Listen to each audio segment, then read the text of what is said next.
Audio video दोन्ही येतोय?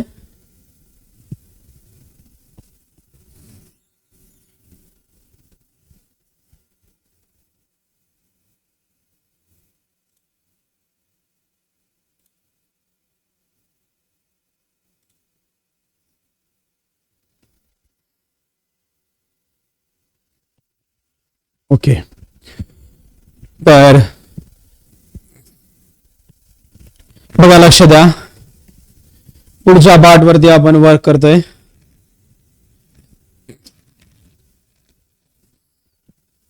Audio video दोन्ही विजिबल आहे तुम्हाला, म्हणजे ऑडिओ दिसतोय, व्हिडिओ पण तुम्हाला सॉरी ऐकायला पण येत आहे. तर पुढच्या क्वेश्चन वरती वर्क करू आपण. पुढचा क्वेश्चन लक्षात घ्या.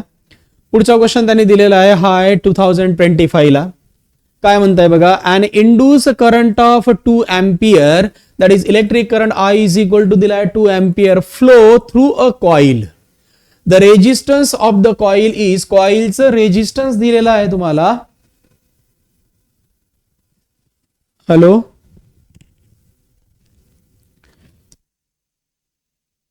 सगळ्यांना आवाज बरोबर येतोय का? साऊंड डबल येत आहे.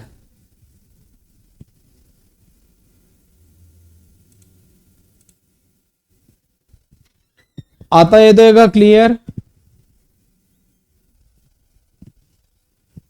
साऊंड डबल तर नाही येत आहे. आता सिद्धीला साऊंड डबल येत होता.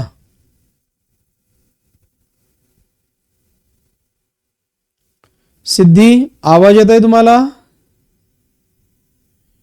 आता ऑडिओ क्लिअर आहे? सिद्धी कुदळे,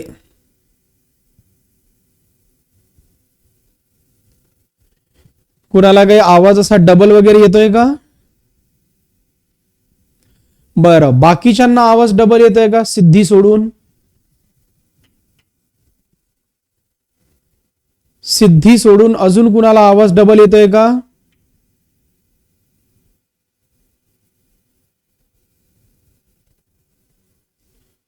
देवयानीला क्लिअर येतोय, नूतन मालेला क्लिअर आहे, आकांक्षाला क्लिअर आहे, अमृताला क्लिअर आहे, नाही एकच ईश्वरीला क्लिअर आहे, कृष्णा लोणारी क्लिअर आहे, प्रीती कांबळे क्लिअर आहे.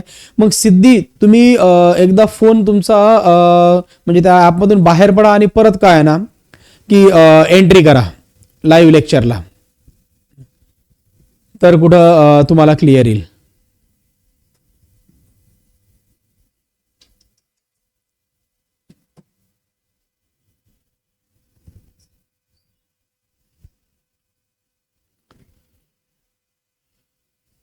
बाकीच्यांना येतोय क्लिअर?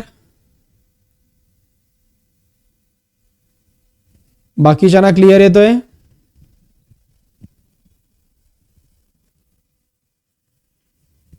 सगळ्यांना ऑडिओ व्हिडिओ क्लिअर आहे? सिद्धी चेक केलंय तुम्ही?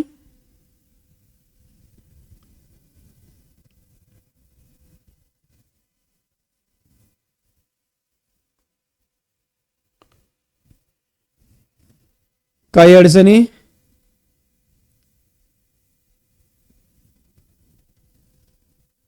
मुलांना तुम्ही कमेंट करा, काही अडचणी आहे का?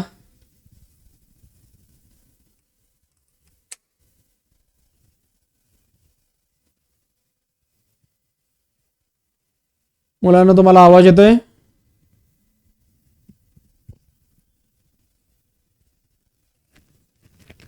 हॅलो, परत सेम प्रॉब्लेम झाला असेल. हा ना परत.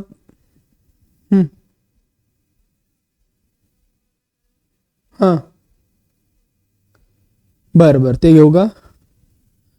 चालेल सर, तसं करतो मी. कोणतं कोणतं? बरं ठीक आहे, एक सेकंड सर. बाळा भाऊचं इथं अवेलेबल कोणतं दिसत आहे? DIR 6159BE. चालेल सर, हा ना, हे झालंय कनेक्ट. ओके, मी याला परत मग एंटर करावं लागेल का? बहुतेक हा थांबून पाहतो मी थोडा वेळ, नाही तर मग परत काय ना की परत तेच प्रोसेस करावं लागेल, लाईव्ह क्लास परत एक वेळा.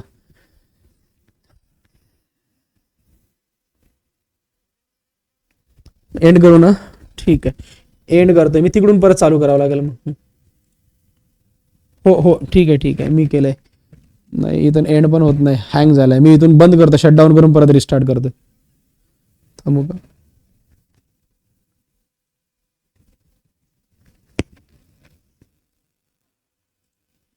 इकडून नाही झालं एंड, तिकडून झालाय का एंड? हो, थांबतो.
हॅलो.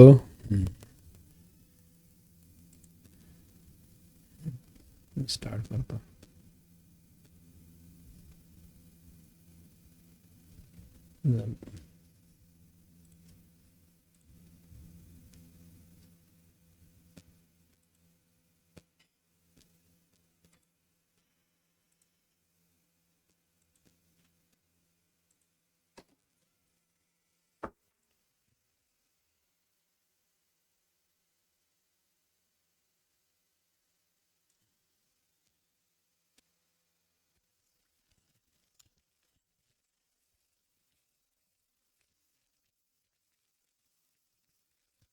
हॅलो.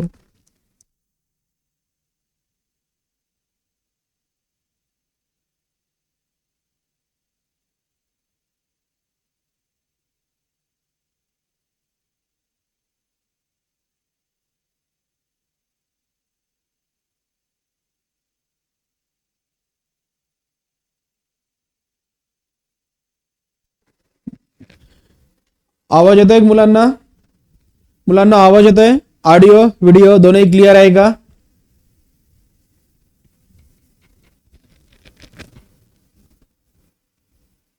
चेक करा. ओके, येत आहे, सगळ्यांना येत आहे. अक्षयला क्लिअर आहे, सार्थकला क्लिअर आहे, आनंदला क्लिअर आहे, आकांक्षाला क्लिअर आहे, यशला क्लिअर आहे, अमृताला क्लिअर आहे, ऋषाला क्लिअर आहे, पूजा जाधवला क्लिअर आहे, सिद्धी पुदळे येस, ऑल क्लिअर नाव. ओके, तर आता सगळ्यांना परत येत आहे. कुणाला काही अडचणी तर नाही आता? ठीक आहे, देवयानीला पण क्लिअर आलेला आहे. ठीक आहे, आपण पुढे जाऊ. मग नेक्स्ट क्वेश्चन वरती वर्क करू आपण.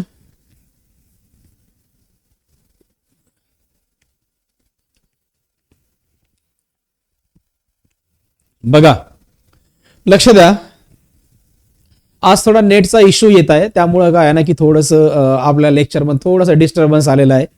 तर नेक्स्ट क्वेश्चन वरती वर्क करू आपण. हाच क्वेश्चन परत काय ना की रिपीट करू. परत लक्ष द्या, क्वेश्चन विचारला गेलेला आहे सीईटी 2025 ला. काय म्हणताय बघा, and induce current of 2 ampere, एक करंट दिलेला आहे तुम्हाला, I is equal to 2 ampere, flow through a coil, coil मधून पास होणारा करंट दिलेला आहे, तर जो आहे 2 अँपियर. पुढे म्हणताय the resistance of the coil is 10 ohm, that is R is equal to, तर 10 ओहम दिलेला आहे. तर विचारलं काय, the change in magnetic flux associated with a coil, change in magnetic flux that is डिफाय पाहिजे आणि टाइम दिलेला आहे dt is equal to 1 milli second, याला कन्वर्ट करा 1 इंटू 10⁻³ सेकंद म्हणू आपण. तर बघा सुरुवातीला ई कॅल्क्युलेट करून घेऊ, त्यासाठी आपण ओहम्स लॉचा यूज करू. ओहम्स लॉ काय म्हणताय, E is equal to I into R. तर यासाठी व्हॅल्यूज पुट करा, I आहे 2 आणि R आहे 10, means E is equal to इथं लिहिता येईल 20, that is E is equal to 20 volt. आता आपण याच्यातल्या पुढच्या पार्ट वरती वर्क करू, that is by Lenz law. काय म्हणताय Lenz law, E is equal to minus dφ divided by dt. बरोबर, यातला आपल्याला कॅल्क्युलेट काय करायचं आहे, तर नुसतं मॅग्निट्यूड घेतल्यावर इथे राहील E is equal to dφ divided by dt. Find out करायचं आपल्याला dφ.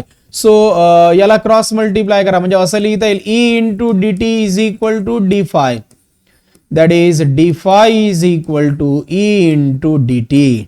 E किती आहे, तर E ची व्हॅल्यू आहे 20 इंटू dt. dt ची व्हॅल्यू दिलेली आहे 1 इंटू 10⁻³ आपण एक 0 कट करू, means dφ is equal to 2 into 10⁻² weber.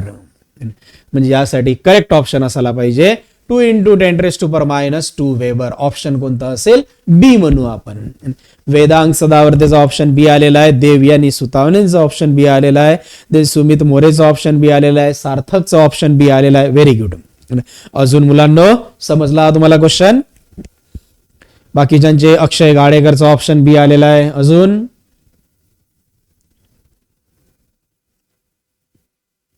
तर ठीक आहे. आता आपण नेक्स्ट क्वेश्चन वरती वर्क करू. बघा पुढचा क्वेश्चन लक्षात घ्या. नेक्स्ट क्वेश्चन काय दिलेला आहे, तर हा क्वेश्चन विचारला गेलेला आहे CET 2025 ला.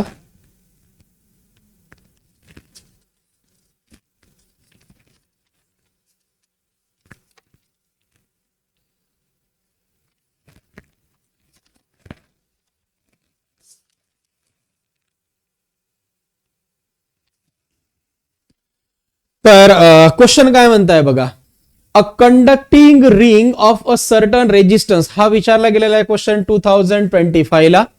त्यांचं म्हणणं आहे, a conducting ring of certain resistance is falling toward a current carrying straight long conductor. तर एक कंडक्टर घेतलाय, लॉंग कंडक्टर, याच्या जवळ काय केलं की एक रिंग आणि फॉल केलेली आहे. करंट या डायरेक्शननी पास होते. तर पुढे काय म्हटलेलं आहे बघा, the long conductor are in the same phase, ज्यावेळेस हे दोनचे दोन्ही एकाच फेज मध्ये आहेत, then number 1 the induce current in the coil is 0, coil मध्ये इंड्यूस होणारा करंट हा 0 राहील. Number 2 induce current in the coil is anticlockwise, तर या कॉइल मधून पास होणारा करंट हा काय राहील, अँटी क्लॉकवाईज असेल. Then induce current in the coil is clockwise and number 4 the ring will be come to rest.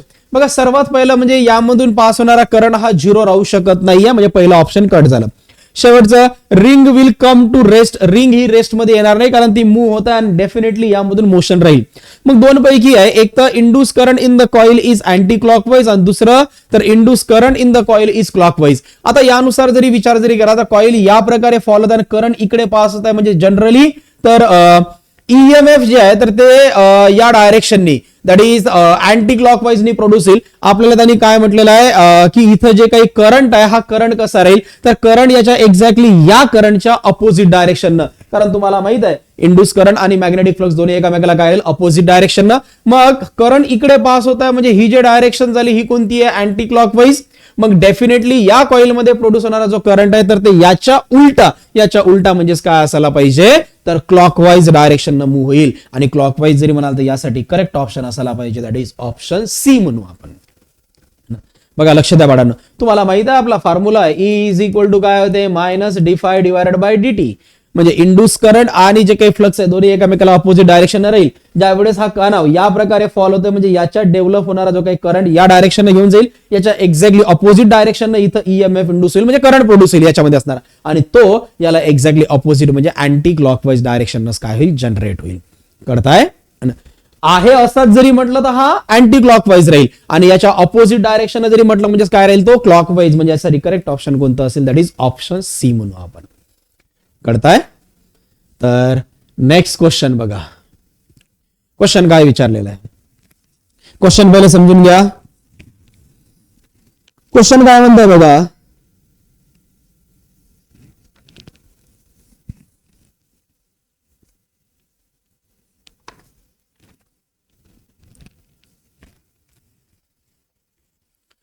तर copper ring held horizontally हा सुद्धा क्वेश्चन विचारला गेलेला आहे सीईटी 2025 ला. क्वेश्चन काय म्हणताय बघा. A copper ring held horizontally and a bar magnet is drop through the ring. तर कॉपर रिंग ही हॉरिझॉन्टली घेतलेली आहे आणि बार मॅग्नेट त्याला ड्रॉप केलंय ना through the ring with its length along the axis of the ring. त्याची जे काही लेंथ आहे तर ती ऍक्सिसच्या अलॉंग मध्ये. तर the acceleration of the falling magnet while it is passing through the ring is. ज्यावेळेस तो रिंग मधून पास होईल त्यावेळेस बघा अशा प्रकारची एखादी रिंग आहे, हा रिंगचा ऍक्सिस आहे आणि इथंच काय ना की याच डायरेक्शननी काय होत आहे तर मॅग्नेट ड्रॉप केला जात आहे. मॅग्नेट म्हणा किंवा नाही कॉपरची रिंग आहे. Copper ring is held horizontally and a bar magnet is drop. इथं एक काय ना की आपण बार मॅग्नेट याच डायरेक्शननी असा ड्रॉप केलेला आहे. तर पुढे काय म्हणताय बघा. तर with its length along the axis of the ring the acceleration of the following magnet. तर या मॅग्नेटचं ऍक्सेलरेशन आपल्याला कॅल्क्युलेट करायचं आहे ज्यावेळेस तो रिंगला काय कराल passing through the ring is. Number 1 more than the acceleration due to gravity. Acceleration due to gravity पेक्षा हे जास्तच असेल. Number 2 less than the acceleration due to gravity. Acceleration due to gravity पेक्षा कमी राहील. Number 2 depends on the diameter of the ring and length of the magnet. तर ring आणि मॅग्नेटच्या लेंथ वरती डिपेंड आहे. आणि चौथं depends on the pole strength of the magnet म्हणून. तर मॅग्नेटच्या पोल स्ट्रेंथ वरती डिपेंड्स आहे. आता सर्वात पहिला पार्ट जरी म्हणाल की एखादा ऑब्जेक्ट जर डाऊनवर्ड डायरेक्शन जरी मूव्ह करत जरी असेल तर त्यामध्ये दोन प्रकारचे ऍक्सेलरेशन प्रोड्यूस होत आहे. एक म्हणजे ऍक्सेलरेशन ड्यू टू ग्रॅव्हिटी ज्याची व्हॅल्यूज किती घेतो आपण 9.8 आणि ऍक्सेलरेशन ड्यू टू मोशन. आता ऍक्सेलरेशन ड्यू टू मोशन जरी म्हटलं बघा शेवटचा जो ऑप्शन म्हणतोय काय दिसतंय depends on the pole strength of the magnet. मॅग्नेटच्या पोल स्ट्रेंथ वरती डिपेंड्स आहे का तर अजिबात नाही. याच्या पाठीमागचं रिझन म्हणजे काय की तो ड्रॉप होत आहे म्हणजे तर या कॉइलची मॅग्नेटिक फील्ड आहे ना तर तिथं म्हणजे कॉइलची जे काही मॅग्नेटिक इंडक्शन आहे ते मॅग्नेटिक फील्ड प्रोड्यूस करेल. हा पार्ट नाहीये. दुसरा जरी म्हणाल depends on the diameter of the ring. रिंगच्या डायमीटरवर आणि मॅग्नेटच्या लेंथवर पण डिपेंड नाहीये. राहिला प्रश्न एक तर ऍक्सेलरेशन ड्यू टू ग्रॅव्हिटी म्हणजे acceleration more than the acceleration due to gravity म्हणजे त्या मॅग्नेटच्या मोशनमुळे प्रोड्यूस होणारं जे ऍक्सेलरेशन आहे तर त्या ऍक्सेलरेशन ड्यू टू ग्रॅव्हिटी पेक्षा जास्त आहे. आणि number 2 less than the acceleration due to gravity आणि ऍक्सेलरेशन ड्यू टू ग्रॅव्हिटी पेक्षा लेस आहे. सर्वात जास्त व्हॅल्यू जरी म्हणाल तर ऍक्सेलरेशन ड्यू टू ग्रॅव्हिटीचीच असते आणि जी किती आहे 9.8 जी कुठं आहे अर्थ सरफेस वरती.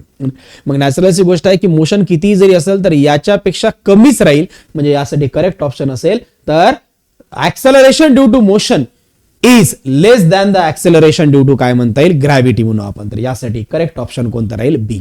हे करताय का बाळांनो. अशा प्रकारची एक रिंग घेतली आणि या रिंग मधून काय झालं याला हॉरिझॉन्टली पकडले इथून एक काय केलं की आपण मॅग्नेट ड्रॉप केलं. मॅग्नेट ड्रॉप केल्याच्या नंतर याचं जे डाऊनवर्ड डायरेक्शन मोशन ऍक्ट होत आहे तर या मोशनमुळे प्रोड्यूस होणारं जे काही ऍक्सेलरेशन आहे तर ते ऍक्सेलरेशन ड्यू टू ग्रॅव्हिटी पेक्षा काय राहील कमीच राहील. यासाठी एक फॉर्म्युला तुम्हाला आठवत असेल बघा G dash is equal to G minus R omega square into cos square phi घेतलं होतं. म्हणजे नेहमी आपण ऍक्सेलरेशन ड्यू टू ग्रॅव्हिटी मधूनच वाचलेला पार्ट काय आपण सबट्रॅक्ट करू.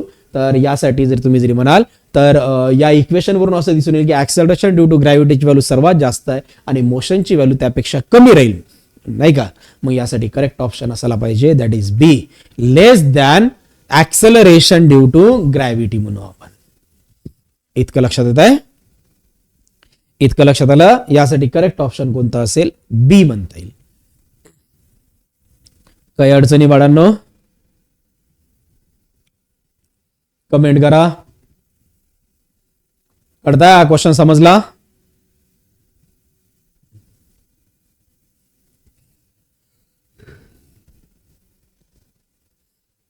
हा क्वेश्चन समजला.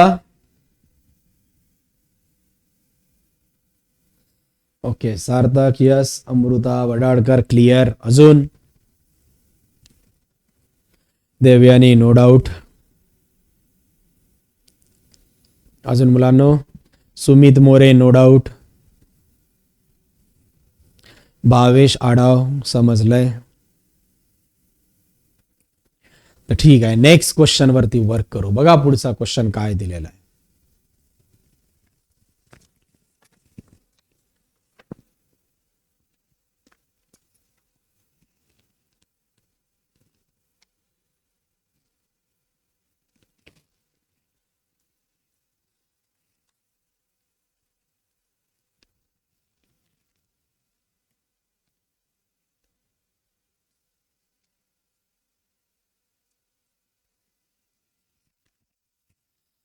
तर हा क्वेश्चन विचारला गेलेला आहे तर सीईटी 2025 ला.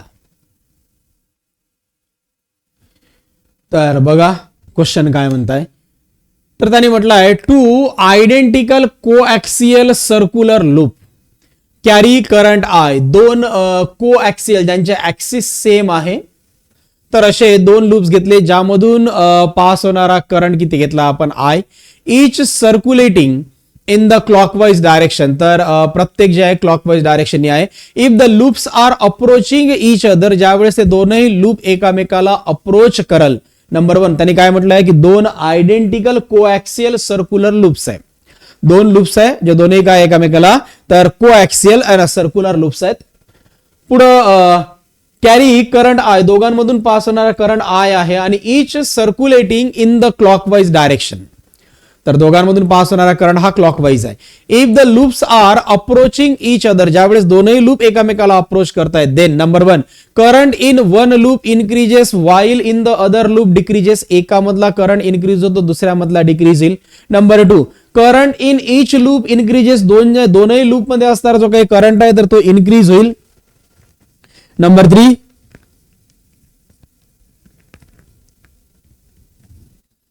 तर नंबर 3 बघा current in each loop increases, sorry current in each loop decreases and then increases. सुरुवातीला डिक्रीज होता, नंतर इन्क्रीज होता. And last one current in each loop remain the same. तर इथं दोनही लूप मध्ये असणारा जो करंट आहे तर तो सेम राहील. बघा क्वेश्चन काय म्हणताय. दोन आयडेंटिकल कोएक्सियल सर्क्युलर लूप्स तुम्हाला दिलेले आहे. अशा प्रकारचे दोन सर्क्युलर लूप्स आहेत. हाय पहिला लूप ए, हाय दुसरा लूप दॅट इज बी. पुढे काय म्हणताय बघा. कॅरी करंट आय, दोघांमधून पास होणारा करंट कसा आहे आय आहे, तोही कसा आहे क्लॉकवाइज डायरेक्शननी. म्हणजे अशा प्रकारचा पास होत आहे करंट आय इथून. If the loops are approaching each other, ज्यावेळेस हे दोनही लूप एकामेकाला काय करताय अप्रोच करताय. अप्रोच करत जरी असेल तर करंट, नॅचरलची गोष्ट आहे की दोन लूप एकामेकाला अप्रोच करत जरी असेल तर जवळ जरी आले तर एकाच्या मॅग्नेटिक फील्ड मध्ये दुसरा राहील. सो नॅचरलची गोष्ट आहे की इथं इंड्यूस करंट प्रोड्यूस होईल आणि इंड्यूस करंट प्रोड्यूस जरी झाला तर दोन लूप ज्यावेळेस तुम्हाला आहे ना तर लाईक करंटच्या फॉर्म मध्ये असेल तर डेफिनेटली काय आहे ना की यामध्ये इंड्यूस होणारा करंट जो आहे तर तो याच्या एक्झॅक्टली अपोजिट डायरेक्शन डेव्हलप होतो. मग याच्या अपोजिट डायरेक्शन जर डेव्हलप जरी झाला म्हणजे डेफिनेटली इफेक्टिव्ह जो काही करंट आहे तर इफेक्टिव्ह करंट काय व्हायला पाहिजे डिक्रीजच व्हायला पाहिजे. बघा काय म्हणताय तर बघा अपोजिट जो करंट आहे तर अपोजिट करंट कसा व्हायला पाहिजे डिक्रीज. पहिले हा क्वेश्चन समजून घ्या. प्रीती कांबडेचं म्हणणं आहे सर मागचा क्वेश्चन रिपीट करा. ओके करतोय. पहिले हा समजून घ्या एकदा. आता त्यांनी काय म्हटलेलं आहे तर two identical coaxial circular loop carrying current I. दोन कोएक्सियल सर्क्युलर लूप्स आहे, यामधून पास होणारा करंट किती आहे आय आहे. ठीक आहे. दोन्ही एकाच प्रकारचा आहे म्हणजे लाईक करंट आहे. त्यानंतर या दोघांना एकामेकाच्या जवळ जरी आणलं तर डेफिनेटली काय ना की यामध्ये इंड्यूस करंट प्रोड्यूस होईल. इंड्यूस करंट जो प्रोड्यूस होईल तो याच्या एक्झॅक्टली अपोजिट डायरेक्शन प्रोड्यूस होतो जो एक्झिस्टिंगच्या.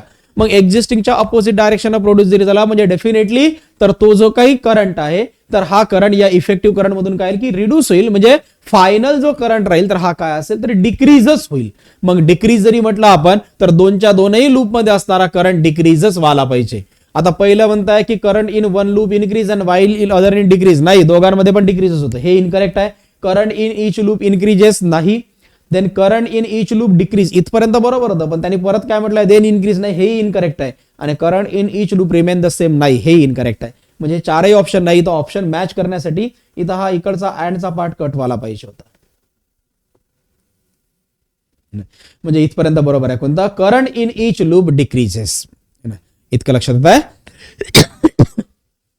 यासाठी जे आन्सर असेल तर ते कोणतं आहे, करंट इन इच लूप काय म्हणता येईल, डिक्रीज म्हणून. आता येऊ आपण पाठीमागच्या क्वेश्चन वरती, जो लक्षात द्या काय म्हणताय. पाठीमागचा क्वेश्चन होता, the copper ring held horizontal, या प्रकारची एखादी हॉरिझॉन्टल कॉपर रिंग घेतलेली आहे. ठीक आहे. आता या कॉपर रिंग मध्ये काय म्हटलेलं आहे त्यांनी, की एक मॅग्नेट, म्हणजे अशा प्रकारची एखादी कॉपर रिंग आपण कन्सिडर केली आहे. आणि या कॉपर रिंग मध्ये अशी हॉरिझॉन्टली पकडलेली, आणि याला इथं एक आपण मॅग्नेट आणा तर या प्रकारे प्लेस केलेला आहे. आता मॅग्नेट जरी प्लेस जरी केलं बघा थ्रू द रिंग, तर with its length along the axis of the ring, आता या ऍक्सिसच्या रिंगच्या अलॉंग याची लेंथ असेल या प्रकारे राहील. तर the acceleration of the following magnet, तर या फॉलोइंग मॅग्नेटचं ऍक्सेलरेशन त्यांनी विचारलेलं आहे. तर या फॉलोइंग मॅग्नेटचं acceleration while it passing through the ring is, ring मधून ज्या वेळेस तो पास होईल तर याचा ऍक्सेलरेशन काय राहील. आता ऍक्सेलरेशन दोन पार्ट मध्ये डिवाइड केलं जातं, एक आहे ऍक्सेलरेशन ड्यू टू ग्रॅव्हिटी आणि दुसरा आहे ऍक्सेलरेशन ड्यू टू मोशन. मग डेफिनेटली ऍक्सेलरेशन ड्यू टू ग्रॅव्हिटीची व्हॅल्यू सर्वात जास्त असते कोणत्या ऑब्जेक्टसाठी म्हणू आपण. मग राहिला प्रश्न ऍक्सेलरेशन ड्यू टू ग्रॅव्हिटी, तर डेफिनेटली जे ऍक्सेलरेशन ड्यू टू मोशन असेल, मग हे ऍक्सेलरेशन ड्यू टू मोशन हे नेहमी ऍक्सेलरेशन ड्यू टू ग्रॅव्हिटी पेक्षा कमीच राहील, त्यापेक्षा जास्त राहणार नाही. यासाठी करेक्ट ऑप्शन असेल B, less than acceleration due to gravity म्हणू आपण. ठीक आहे, आता क्लिअर झालंय. पुढचा क्वेश्चन बघा. तर क्वेश्चन नंबर, तर नेक्स्ट क्वेश्चन हा विचारला गेलेला आहे सीईटी 2025 ला. बघा क्वेश्चन काय म्हणताय, क्वेश्चन समजून घ्या. त्यांनी क्वेश्चन दिला आहे तुम्हाला, what is the phase difference between the flux link with a coil rotating in a uniform magnetic field and induce EMF produce in it. म्हणजे एक तर मॅग्नेटिक फ्लक्स आणि इंड्यूस ईएमएफ यामध्ये नेमका किती फेज डिफरन्स राहील, तर तो फेज डिफरन्स तुम्हाला फाइंड आउट करायचा आहे.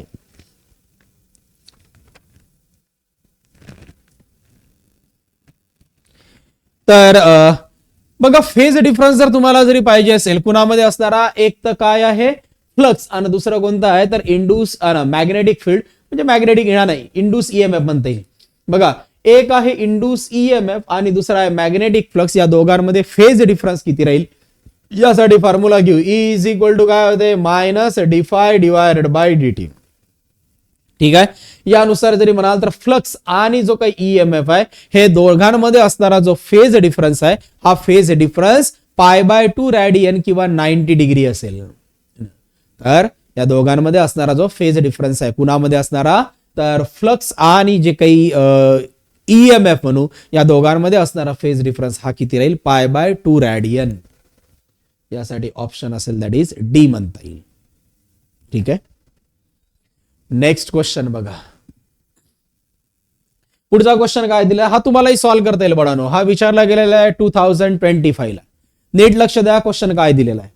त्यांनी म्हटलेलं आहे a straight line conductor of length, एक लाईन कंडक्टर दिलेला आहे ज्याची लेंथ दिलेली आहे L is equal to 0.5 metre, is move with a speed of, velocity दिलेली आहे v is equal to 6.5 metre per second, perpendicular to a magnetic field of intensity, म्हणजे magnetic induction दिलेला आहे तर 0.7 वेबर पर मीटर स्क्वेअर पाहिजे. The induce EMF across the conductor is, E तुम्हाला calculate करायचा आहे. बरोबर बाळांनो, BVL या फॉर्म मध्ये एक फॉर्म्युला आहे, induce EMF is equal to, कोणता फॉर्म्युला आहे BLV, नाही का. यातली व्हॅल्यूज पुट करा. B किती आहे 0.7, L किती आहे 0.5, V किती आहे 6.5. करता येईल कॅल्क्युलेशन, सांगा बरं याचा आन्सर किती येईल. 0.7, 0.5 आणि 6.5. करा कॅल्क्युलेशन, बघा बरं किती येते याचा आन्सर. तर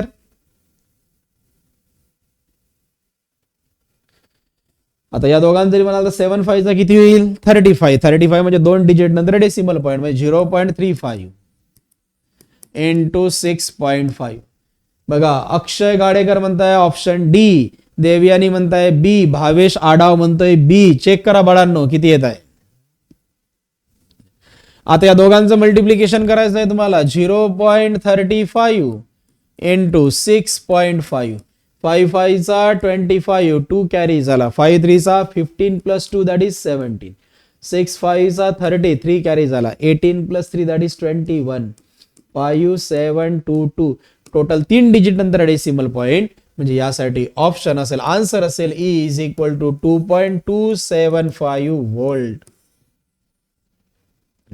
यासाठी करेक्ट ऑप्शन कोणता असायला पाहिजे बी. बघा ईश्वरीचं बी आलेलं आहे, देन कृष्णा लोणारीचं बी आलेलं आहे, यशचं बी आलेलं आहे, अंकिताचं बी, सार्थकचं बी, अमृता बी, प्रीती कांबळेचं पण बी आले आहे. Very good. तर जवळपास सगळ्यांचा ऑप्शन कोणता आलेला आहे बी. हा क्वेश्चन समजलाय.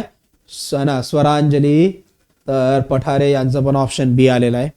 नेक्स्ट क्वेश्चन बघा, पुढचा क्वेश्चन घेऊ. बघा काय दिलेला आहे क्वेश्चन समजून घ्या. क्वेश्चन विचारला गेलेला आहे दॅट इज सीईटी 2025 ला.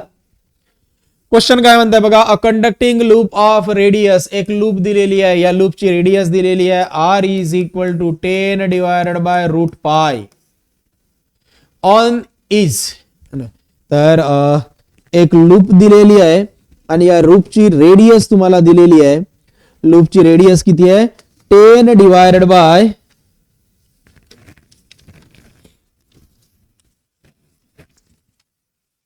2 पाय.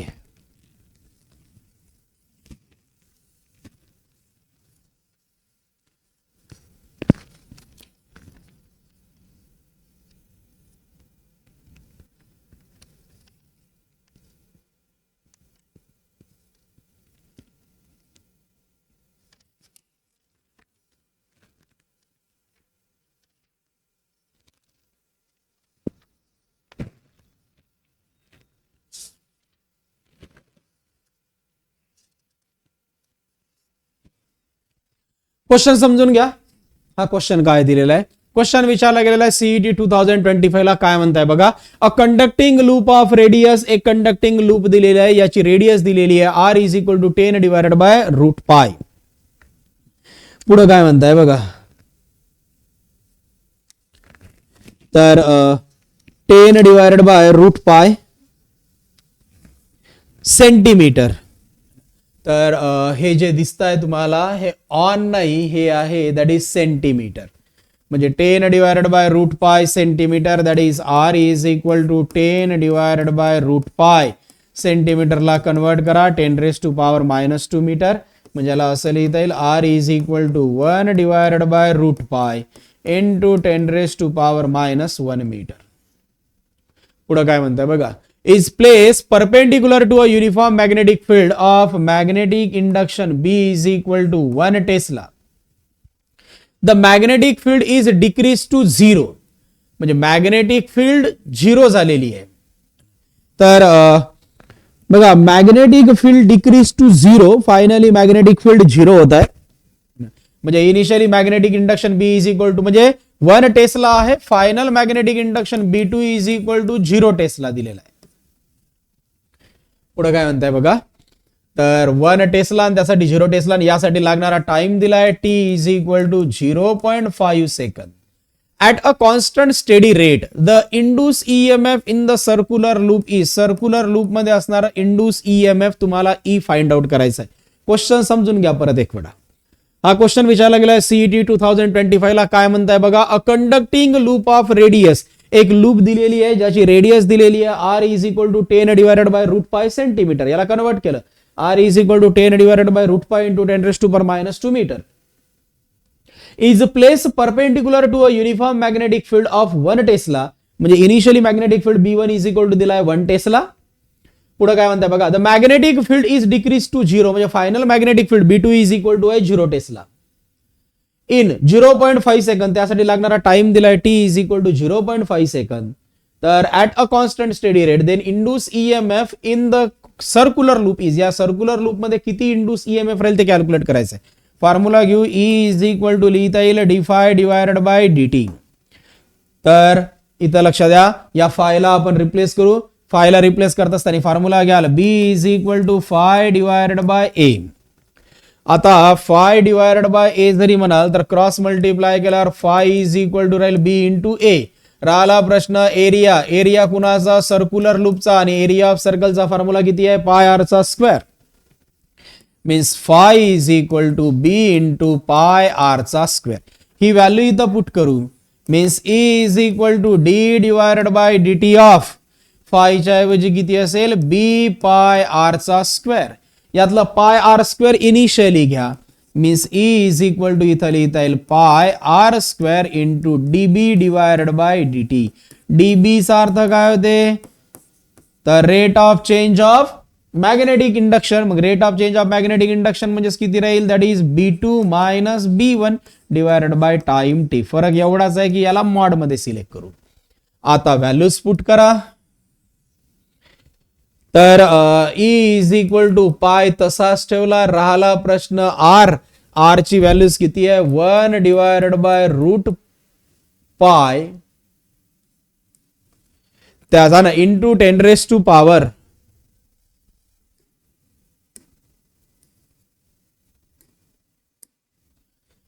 Into 10 raise to power minus 1 त्याचा स्क्वेअर इंटू मॉड ऑफ इथं B2 ची व्हॅल्यूज किती आहे? 0 मायनस 1 आणि त्यासाठी लागणारा टाइम आपण 0.5 घेतलेला आहे किंवा दिलेला आहे.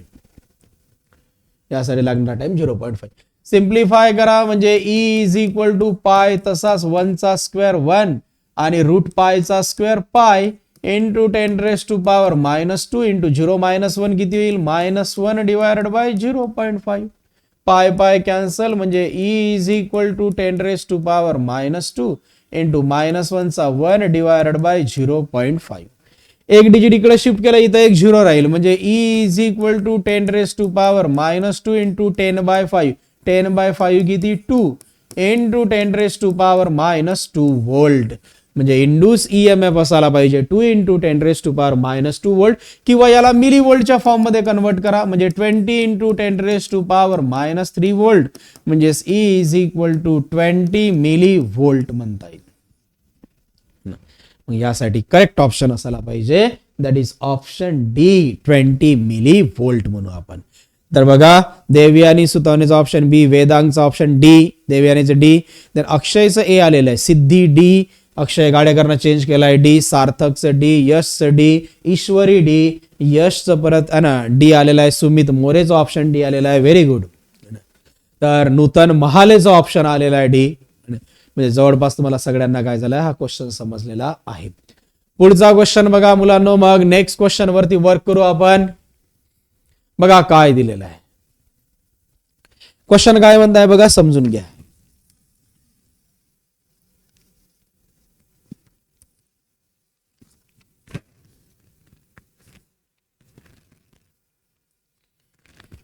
तर अ स्क्वेअर शेप कॉइल, एक कॉइल दिलेली आहे. कशी आहे? अ स्क्वेअर कॉइल ज्याचा एरिया दिलेला आहे तुम्हाला. स्क्वेअर कॉइलचा एरिया इथं लिहिता येईल तुम्हाला A is equal to 50 centimetre square. याला कन्वर्ट करून घेऊ. That is A is equal to 50. 1 centimetre म्हणजे -2 मीटर. त्याचा स्क्वेअर किती होईल? -4 मीटर स्क्वेअर. किंवा A is equal to 5 into 10 raise to power -3 metre square.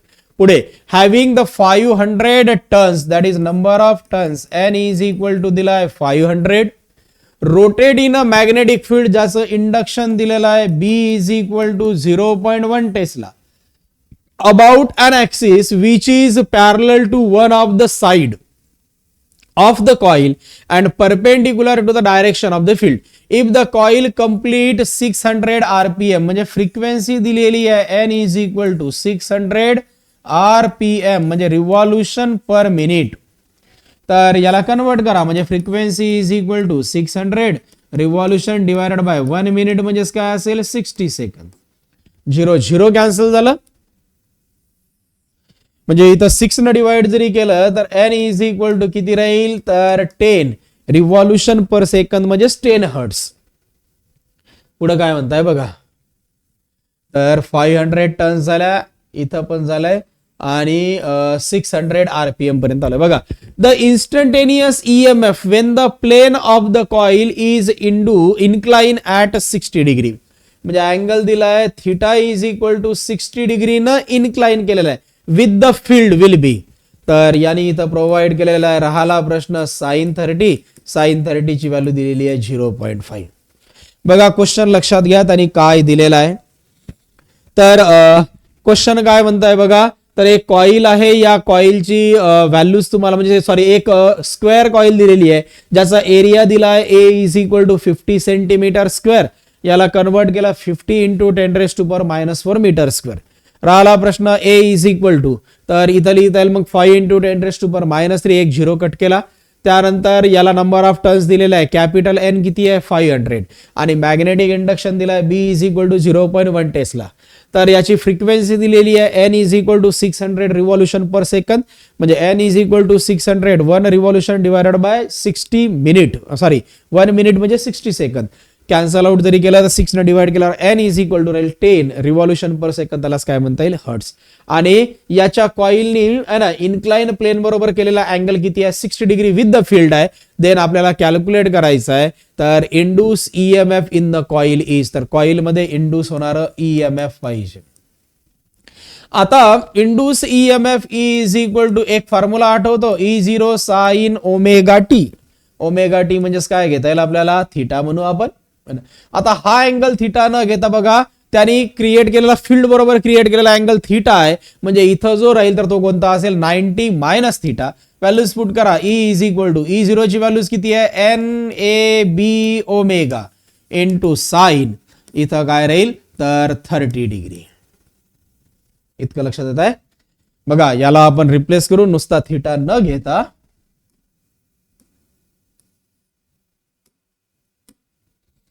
तर इथं राहील 90 मायनस थिटा.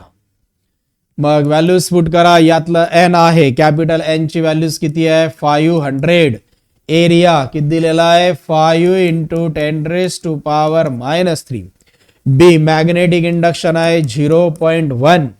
त्यानंतर ओमेगा, ओमेगा नाही आहे यावरून फ्रिक्वेन्सीच्या फॉर्म मध्ये लिहिता येईल. ओमेगा म्हणजेच किती असेल 2πN इंटू साइन 30. साइन 30 ची व्हॅल्यूज किती आहे तर 0.5 म्हणजे 1/2.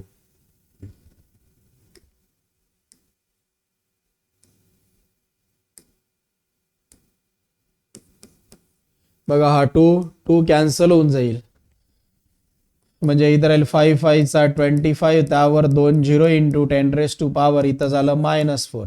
इथं आहे पाय इंटू N. फ्रिक्वेन्सी दिलेली आहे तुम्हाला किती आहे 10. मग सिम्प्लिफिकेशन करू आपण. तर बघा आता याला कॅल्क्युलेट केल्यावर किती येईल.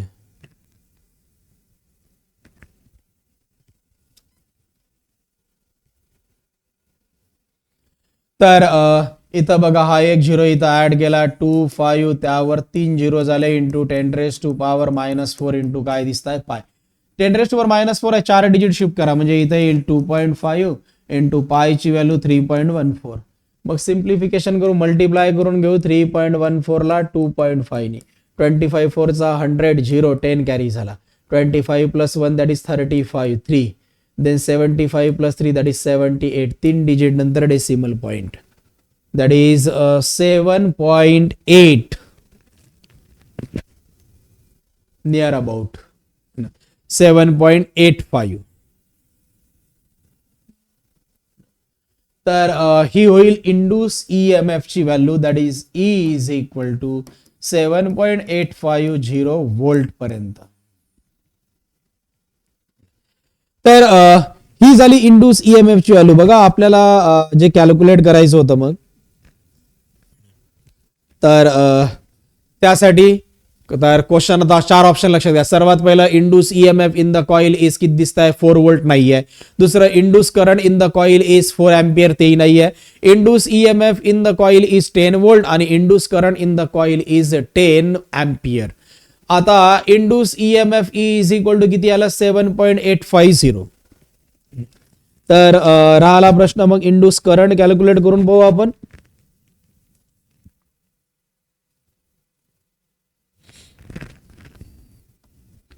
तर इंड्यूस करंट साठी आणि रेजिस्टन्स तुम्हाला प्रोव्हाइड केला आहे का, तर इथं रेजिस्टन्स दिलेला नाहीये. तर याला मग याच फॉर्म मध्ये ठेवू आपण. तर याची नियर अबाउट व्हॅल्यूज येईल, that is E is equal to 7.850 volt पर्यंत. कारण इथे यांनी आर दिलेलं नाहीये.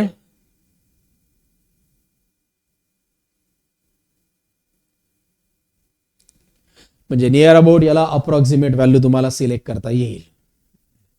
इतकं लक्षात आलं. हा क्वेश्चन समजलाय तुम्हाला बाळांनो? हा क्वेश्चन परत एक वेळा तुम्ही बघून घ्या. हा क्वेश्चन करताय तुम्हाला काही डाऊट आहे या क्वेश्चन मध्ये?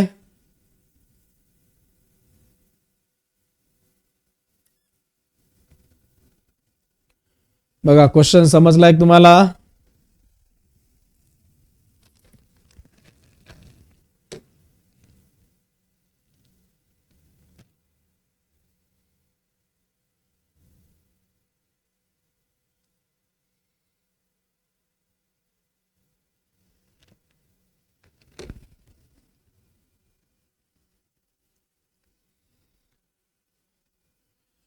बर, लक्ष द्या. परत एक वेळा काय ना क्वेश्चन विचारला गेलेला आहे सीईटी 2025 ला. हा क्वेश्चन समजून घ्या काय म्हणतात. परत एक वेळा रिपीट करू. त्यांचं काय म्हणणं आहे, a square shape coil of area. जे जे दिलेलं आहे आपण डायरेक्टली ते लिहायचा प्रयत्न करू. एरिया दिलेला आहे किती आहे, 50 सेंटीमीटर. कन्वर्ट केला 50 इंटू 10⁻⁻2 चा square, that is -4 metre square. एक झिरो कट केल्यावर काय राहील, 5 इंटू 10⁻³ मीटर स्क्वेअर. ठीक आहे, हे झालं. हॅव्हिंग किती टर्न्स आहे, एन इज इक्वल टू दिला आहे 500, कॅपिटल एन ची व्हॅल्यू. तर is rotate in a magnetic field, ज्याचं मॅग्नेटिक इंडक्शन दिलाय 0.1 tesla, about an axis which is parallel to one of the side of the coil. एका साइडला ती पॅरलल आहे. And perpendicular to the direction of the field if the coil rotate. Frequency दिलेली आहे 600 RPM. याला convert केलं 600 RPM चा अर्थ आहे रिव्हॉल्युशन पर मिनिट. मिनिटाला कन्वर्ट केलं 60 मध्ये सेकंद. 60 ने डिवाइड केला गेला 0 कॅन्सल. म्हणजे इथं किती येईल, N is equal to 10 hertz. त्यांनी काय म्हटलेलं आहे, तर when the place of the coil is incline at 60 degree with the field. Field बरोबर 60 डिग्री आहे. म्हणजे आपल्याला जो रिक्वायर्ड अँगल पाहिजे तो किती राहील, तर 90 मायनस फील्ड बरोबर असणारा 60. टोटल बाकी किती राहील, 30 डिग्री. आणि म्हणूनच काय त्यांनी साइन 30 ची व्हॅल्यू प्रोव्हाइड केलेली आहे. हा फॉर्म्युला तुम्हाला आठवतं, E is equal to E0 sine omega T. फक्त ओमेगाच्या ऐवजी किती राहील, 90 मायनस थीटा, किंवा डायरेक्टली 30 पण म्हणता येईल. मग E is equal to E0 sine 30. आता E0 ची व्हॅल्यू किती होते, NAB इंटू ओमेगा. मी लिहून दिलाय तुम्हाला, coil rotated in a uniform magnetic field. तर E is equal to NAB into sine theta. N किती आहे 500, A किती आहे 5 इंटू 10⁻³ इंटू B ची व्हॅल्यू 0.1 आणि राहिला ओमेगा किती होते 2πN इंटू किती दिसत आहे साइन 30 ची व्हॅल्यू 1/2. 2 कॅन्सल. इथं झालं 2500. हा -3 आणि 1 -4. इथला पाय बाकी आहे आणि N ची व्हॅल्यू किती दिलेली आहे 10 हर्ट्स. परत हा 10 इथं आला म्हणजे 25 त्यावरती 30 इंटू 10⁻⁴ इंटू पाय. 4 डिजिट इकडे शिफ्ट करा. 3.14 इंटू किती दिसत आहे 3.1 सॉरी 2.5 इंटू 3.14. नियर अबाउट किती येत आहे 7.85.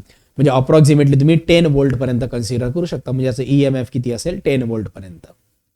आता करताय प्रीती समजलंय, सार्थक कवडे समजलाय, कमेंट करा.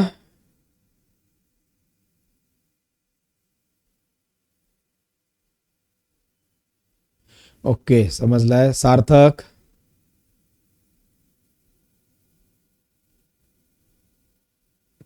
ओके, ठीक आहे. मग आपण नेक्स्ट क्वेश्चन वरती जाऊ. हा क्वेश्चन तुम्हाला सॉल्व्ह होईल बाळांनो. थोडंसं फक्त आता लक्ष द्या, पटकन सुटेल.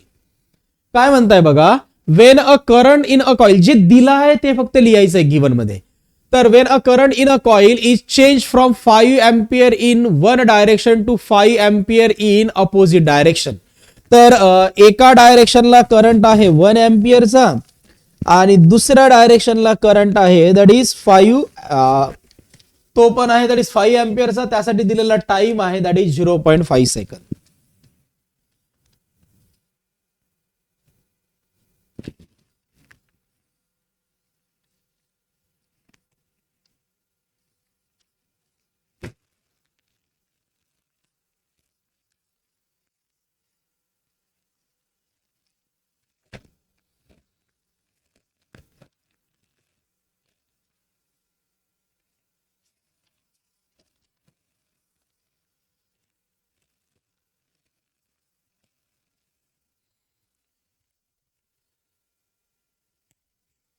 तर बघा क्वेश्चन समजून घ्या, हा तुम्हाला सॉल्व्ह होईल बरं का, थोडं लक्ष द्या.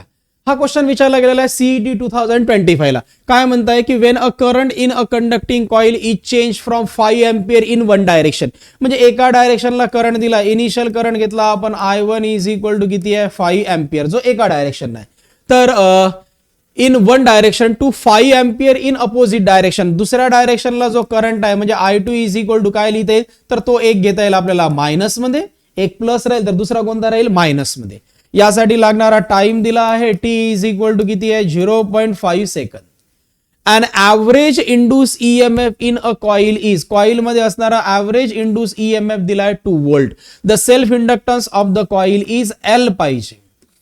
ठीक आहे, आता L साठी तुमच्याकडे फॉर्म्युला आहे कोणता, L is equal to E divided by mod of DI divided by DT लिहून दिला होता मी तुम्हाला, नाही का. बघा आता हे इंड्यूस ईएमएफ तसंच ठेवलं, divided by mod of DI ची व्हॅल्यूज किती होईल I2 minus I1 divided by time काय लिहिता येईल T म्हणून. कळताय. आता व्हॅल्यूज पुट करू आपण, तर L इज इक्वल टू बघा E ची व्हॅल्यू किती आहे 2 divided by mod of I2 ची व्हॅल्यूज किती आहे -5 मायनस I1 ची व्हॅल्यू किती आहे 5 डिवायडेड बाय टाइम किती आहे 0.5. ठीक आहे, म्हणजे L इज इक्वल टू इथं लिहिता येईल तुम्हाला that is 2 divided by mod of -5 minus 10 divided by 0.5. मायनसचं काय होईल प्लसच होईल आणि याला न्यूमरेटर मध्ये पाठवू, म्हणजे L is equal to 2 into 0.5 divided by काय असेल 10. मग 2 इंटू 0.5 किती होईल, दॅट इज 1 डिवायडेड बाय 10. आता 1/10 जरी म्हटलं तर बघा सिम्प्लिफाय करायचं जरी झालं तर एक डिजिट तुम्ही इकडे पाठवा, म्हणजे L is equal to 1 into 10 raise to power किती होईल -1. आपल्याला कितीच्या फॉर्म मध्ये आणायचं आहे, मिली हेनरीच्या फॉर्म मध्ये पाहिजे, म्हणजे अजून 2 झिरो इथं ऍड करू, म्हणजे L इज इक्वल टू 1 वरती 2 zero into 10 raise to power -3 henry. That is L is equal to किती असेल 100 मिली हेनरी. तर इथं मग L ची व्हॅल्यूज किती आला पाहिजे 100 मिली हेनरी. यासाठी करेक्ट ऑप्शन कोणता असेल डी. तर बघा वेदांग सदावर्तेचा ऑप्शन डी आलेला आहे, अमृता वडाळकरचा डी आलेला आहे, सिद्धीचं डी आलेला आहे, सुमित मोरेचं डी. तर अजून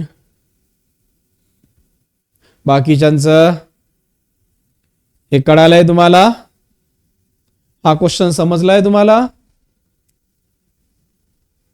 इतकं लक्षात आलं. अंकिता ज्ञानेश्वर मोरे यांचं पण ऑप्शन डी आलेला आहे. यशचं डी आलेलं आहे, सार्थकचं डी आलेलं आहे, प्रीती कांबळेचं डी आलेलं आहे. देवयानीला समजलंय सगळं. ओके, तर आपण पुढच्या क्वेश्चन वरती वर्क करू. मग बघा लक्ष द्या, नेक्स्ट क्वेश्चन घेऊ आपण. बघा हा क्वेश्चन पण तुम्हाला सॉल्व्ह काय म्हटलेलं आहे, a varying current in a coil change from, म्हणजे इनिशियल करंट दिला आहे तुम्हाला I1 is equal to 8 ampere to final current दिलेला आहे 0 एम्पियर.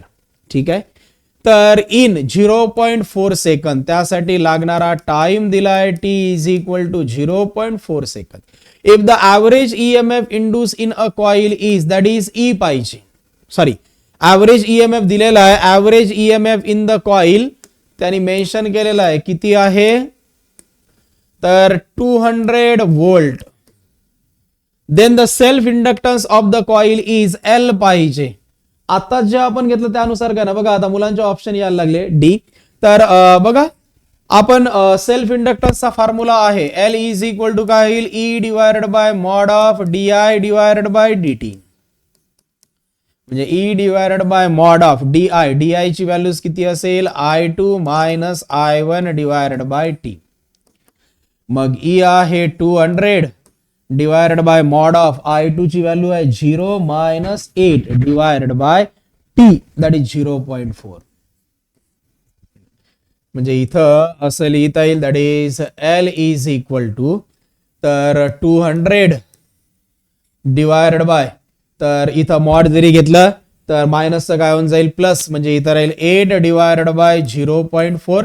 रेसिप्रोकल घ्या म्हणजे L is equal to 200 into 0.4 divided by 8. एक 0 कट करू म्हणजे राहील 20 इंटू 4 डिवायडेड बाय 8. 4 न डिवाइड केलं इथं राहील 2 आणि 2 नी 20 ला डिवाइड केल्यावर राहील 10 हेनरी. म्हणजे याचं इंडक्टन्स किती असायला पाहिजे 10 हेनरी म्हणून. यासाठी ऑप्शन किती असेल ऑप्शन सी. बघा सिद्धी कुदळेचा ऑप्शन सी आलेला आहे, अक्षय गाडेकरचं सी आलेला आहे, वेदांग सदावर्तेचं सी आलेलं आहे, अमृता वडाळकरचं डी. अमृता तुमचं डी कसं काय आलं, अंकिता मोरेचं सी, सुमितचं ऑप्शन सी, नूतन महालेचं सी आलेलं आहे. तर अमृता वडाळकर तुम्ही चेक करा तुमचं ऑप्शन काय आलेलं आहे, इथं ऑप्शन सी दिसतंय, तुमचं डी आलंय. ओके करेक्ट केलंय तुम्ही. आता आकांक्षा चव्हाणचं सी आलेलं आहे, आनंद उगलेचं सी आलेलं आहे, व्हेरी गुड. समजलंय सगळ्यांना क्वेश्चन. तर नेक्स्ट क्वेश्चन बघा, तोही तुम्हाला पटकन सॉल्व्ह होईल. आता याला तुम्ही सॉल्व्ह करून बघा. हा क्वेश्चन विचारला गेला आहे 2025 आणि 22 ला. काय म्हणताय बघा, a coil of wire of radius R has 600 turns. नंबर ऑफ टन्स दिलेला आहे n is equal to 600 and a self inductance L is equal to 108 milli Henry. Convert करू आपण 108 into 10 raised to power minus 3 Henry. The self inductance of the coil with same radius and म्हणजे सुरुवातीला self inductance L1 आणि number of turns दिलेले आहे N1. आता काय म्हटलेलं आहे सेल्फ इंडक्टन्स L2 पाहिजे आणि नंबर ऑफ टर्न्स दिलेला आहे N2 किती आहे 500. तर एक जनरल रिलेशन तुम्हाला माहित आहे कोणतं, फाय इज इक्वल टू तुम्हाला आठवत असेल तर L इंटू काय होते I. जर का या कॉइलला एकूण n नंबर ऑफ टर्न्स दिले असेल तर याला असं लिहिता येईल n phi is equal to Li means L is equal to n phi divided by I. वाचलेल्या सगळ्या टर्म्स आपण कॉन्स्टंट जरी ठेवल्या तर याला असं लिहिता येईल L is equal to constant into, तर इथं लिहिता येईल n, म्हणजे इथं L1 इथं राहील N1 इक्वेशन 1 आणि L2 is equal to constant into N2 equation 2. आपल्याला L2 पाहिजे, so equation 2 divided by equation 1, म्हणजे इथं लिहाल L2 divided by L1 is equal to constant into N2 divided by constant into N1. Constant constant cancel होईल. So बघा L2 divided by L1 किती आहे 108 millihenry is equal to N2 किती दिलेला आहे 500 डिवायडेड बाय N1 600. दोन zero cut झाले, cross multiply करा म्हणजे L2 is equal to 5 into 108 divided by 6. हा 5 तसाच ठेवला, 6 1 चा 6 राहील किती 4, 4 आणि 8 48 जरी म्हटलं तर 8 6 चा 48. मग 18 इंटू 5, 18 5 चा किती होईल 90 मिली हेनरी. म्हणजे म्हणता येईल की त्याचं न्यू सेल्फ इंडक्टन्स किती असायला पाहिजे 90 मिली हेनरी. यासाठी करेक्ट ऑप्शन कोणता आहे ऑप्शन डी. बघा सिद्धीचा ऑप्शन डी आलेला आहे, अक्षय गाडेकरचं डी आलेला आहे, वेदांग सदावर्तेचं डी आलेला आहे, सुमित मोरेचं डी आलेला आहे, प्रीती कांबळेचं ऑप्शन डी आलेला आहे. Very good. अजून तर समजलंय तुम्हाला हे इथपर्यंत? कुणाला काही अडचणी? आज जेवढा पार्ट कंप्लीट झाला यामध्ये कुणाला काही अडचणी आहे? सार्थक कवडेचा ऑप्शन डी आलेला आहे, आनंद उगलेचं ऑप्शन डी आलेला आहे, प्रीतीला सगळं समजलेलं आहे. बाकीच्या मुलांना कमेंट करा आज जेवढा पोर्शन झालाय आपला त्यामध्ये कुणाला काही अडचणी आहे?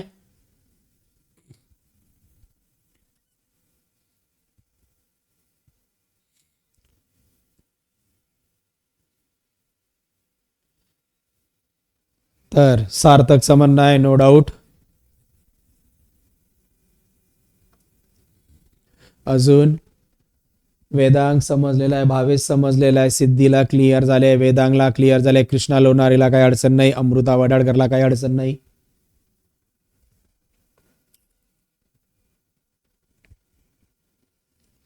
अक्षय गाडेकरला काही अडचण नाही.